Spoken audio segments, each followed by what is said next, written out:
Olá! Um serviço de acolhimento familiar temporário para crianças e adolescentes afastados das famílias biológicas por medidas judiciais pode representar um aconchego para mais de 29 mil crianças que vivem hoje em abrigos aqui no país. A família acolhedora é um serviço disponível em 522 municípios brasileiros. Em todo o país, são 4.975 famílias cadastradas. Os números são atualizados diariamente pelo Sistema Nacional de Adoção e Acolhimento do Conselho Nacional de Justiça. Em Mariana, a Secretaria Municipal de Desenvolvimento Social e Cidadania realiza o cadastro de famílias acolhedoras na cidade. Eu conversei com a assistente social Renata Magalhães, que trabalha na Prefeitura de Mariana.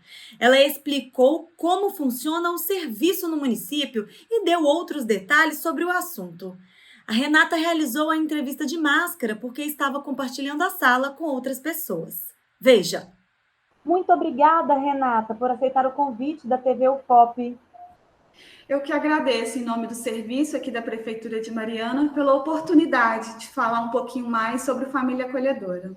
Eu gostaria que você começasse contando para a gente o que é o serviço de acolhimento em família acolhedora.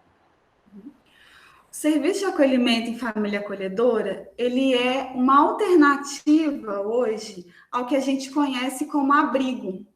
Então, em síntese, é um serviço que está inserido na Política Nacional de Assistência Social, enquanto uma medida de proteção para crianças e adolescentes que precisam ser retirados de suas famílias.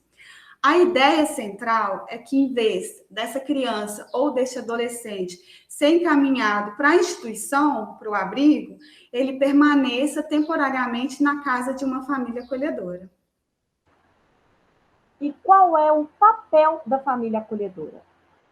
A família acolhedora, ela exerce um papel que é fundamental, né? Que é de ser o principal mediador aí para a garantia do direito da criança ou do adolescente à convivência familiar e comunitária.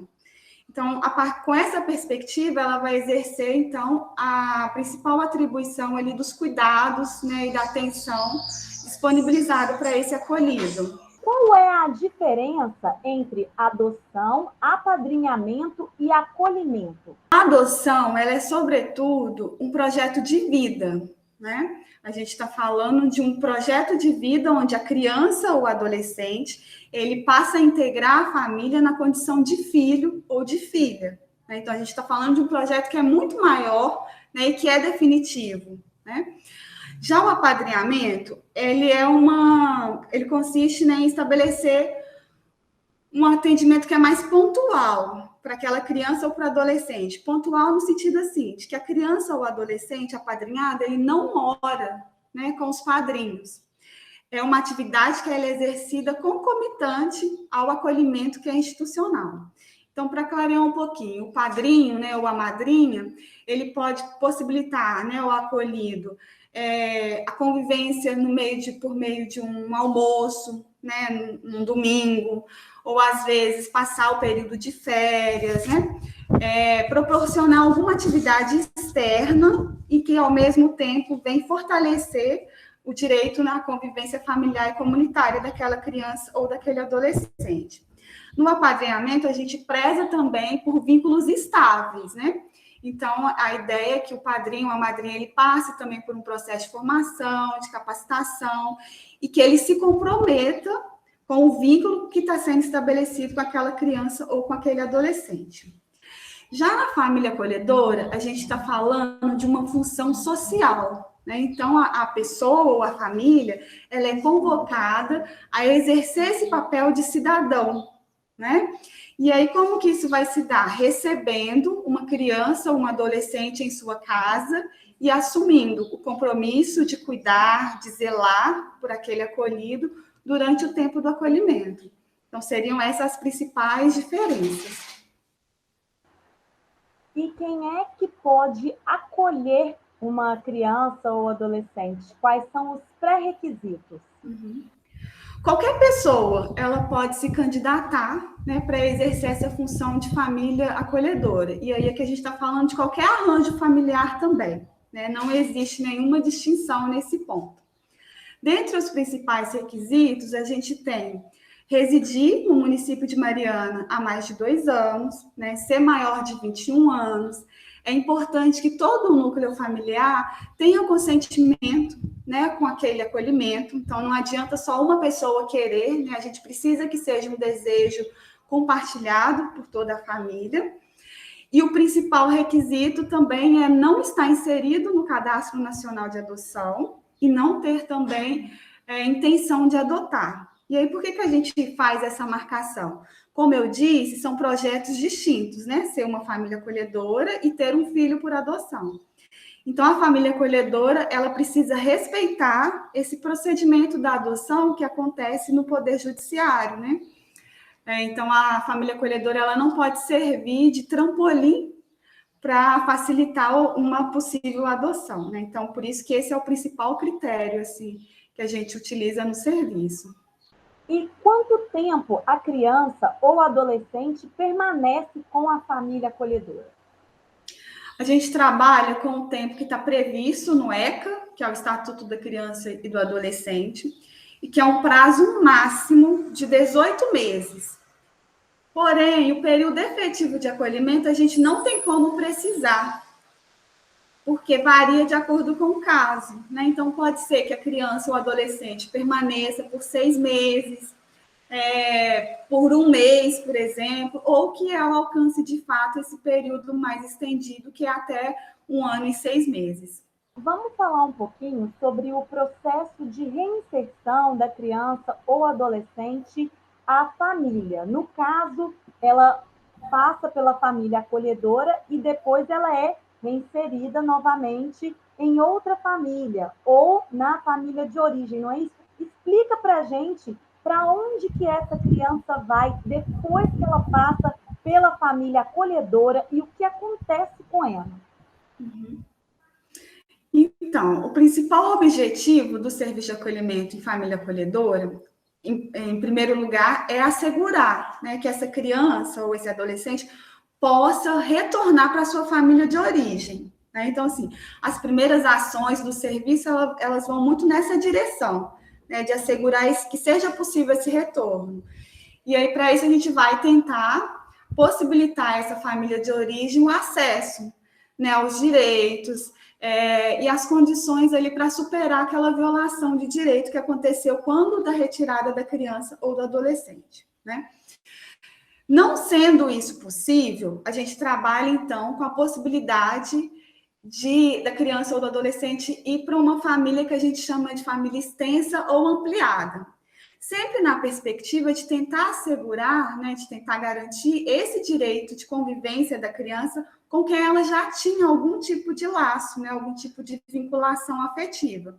Então, pode ser um tio, né, às vezes avô, avó, ou até mesmo um padrinho ou uma madrinha, né, desde que essa criança já tenha estabelecido um vínculo consistente com essas pessoas. Não sendo nenhuma dessas hipóteses, né, possíveis, a gente trabalha, então, na perspectiva do encaminhamento para a adoção. E aí, lembrando, né, que a criança, no caso, nessa questão da adoção, ela vai ser inserida com um casal, né, com uma família, que já está no que a gente chama de Sistema Nacional de Adoção. Então, é isso, a criança ou adolescente sairia da família acolhedora, podendo ser encaminhada para uma dessas 3 hipóteses. E após sair da família acolhedora, a criança ou adolescente, ela pode continuar mantendo contato com a família acolhedora? Manter o contato, tanto depois que sai, né, do acolhimento, quanto durante o percurso do acolhimento, a gente diz que é uma construção de quem está envolvido, né? Pode ser que a família acolhedora e a família de origem expressem esse desejo de manter algum tipo de contato. Então, cabe a nós, enquanto equipe técnica do serviço, mediar essa relação, né? E do mesmo modo depois, quando se encerra o acolhimento. Não tem como dar garantia de que esse vínculo, né, esses contatos, eles serão ou não mantidos, porque vai, de fato, depender dos sujeitos que estão envolvidos na situação. Tem casos que a família acolhedora escolhe por nem conhecer a família de origem da criança, e aí a gente respeita esse processo, né? E tem casos também que, às vezes, a família acolhedora cria um laço tão bacana com a família de origem que eles continuam como se fosse um apadrinhamento, né? A família acolhedora, de algum modo, acaba apadrinhando a família de origem também daquela criança ou daquele adolescente, mas varia muito. Diminuir o número de crianças em abrigos é importante também, né? Eu queria que você falasse um pouco mais sobre isso, o porquê desse objetivo de tirar as crianças dos abrigos e colocá-las em uma família acolhedora. O serviço de acolhimento institucional, né, que é o abrigo, a gente está falando de uma instituição, né? Então, assim, por mais que pelo próprio Estatuto da Criança e do Adolescente, né, já tragam outros parâmetros e normas de funcionamento, tem uma situação que é dada, que é a dinâmica institucional, né? Então, assim, o que acontece hoje se a gente toma, por exemplo, uma criança pequena, um bebê, numa instituição, né? A gente está falando de uma rotatividade muito grande em termos de cuidadores, então fica difícil, né? Quase é inviável, na verdade, estabelecer uma figura de referência no cuidado, né? A gente está falando de uma criança que vai dormir com uma pessoa, com um cuidador, vai acordar, passar o dia com outro e vai terminar a noite já é outra pessoa. Porque é assim, a dinâmica da instituição já prevê essa rotatividade, né? Para a gente garantir também esse funcionamento que é 24 horas, né? Isso é um ponto. O outro ponto é que a gente está falando de uma criança, né, de um adolescente que está inserido num grupo grande. Então, fica também complicado a gente assegurar uma atenção individualizada, né, um olhar mais atencioso, de modo mais singular para o desenvolvimento daquele sujeito, né? Isso também numa instituição a gente não consegue. A gente está falando do atendimento de 10, né? De 10 crianças, de 10 adolescentes, geralmente, que a gente trabalha, assim, a capacidade máxima de atendimento é essa. Em contrapartida, a gente sabe que numa família acolhedora, essa criança ou esse adolescente acolhido, ele vai ter, de fato, essa atenção individualizada, né? O atendimento de suas demandas de modo mais particularizado, né? E isso tem muito efeito quando a gente pensa no desenvolvimento infantil mesmo, né? Já tem vários estudos comprovando cientificamente o quão prejudicial é para uma criança, sobretudo em tenra idade, crescer numa instituição, né? A gente vê um certo atraso, né, nesse desenvolvimento. E aí são nesses pontos que a família acolhedora vem trazendo uma qualidade para esse acolhimento, né? E para esse momento que já é por si só tão delicado para aquela criança ou para aquele adolescente. Mais uma vez, eu agradeço a sua disponibilidade, agradeço por essa entrevista e por essas informações tão importantes. Que bom. Eu fico muito contente em participar e me coloco à disposição, né, para todas as pessoas que queiram, ainda que não queiram ser uma família acolhedora, mas se quiser conhecer um pouquinho mais da proposta do serviço, pode nos procurar. E se você ficou interessado em ser uma família acolhedora, é só acessar o site da Prefeitura de Mariana, procurar a aba Secretarias, selecionar a opção Desenvolvimento Social e Cidadania e, em seguida, a opção Família Acolhedora.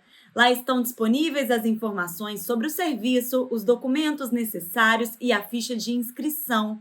Você também pode ligar para o telefone 3558-2854 ou entrar em contato com a equipe da Família Acolhedora pelo WhatsApp 99674-5133.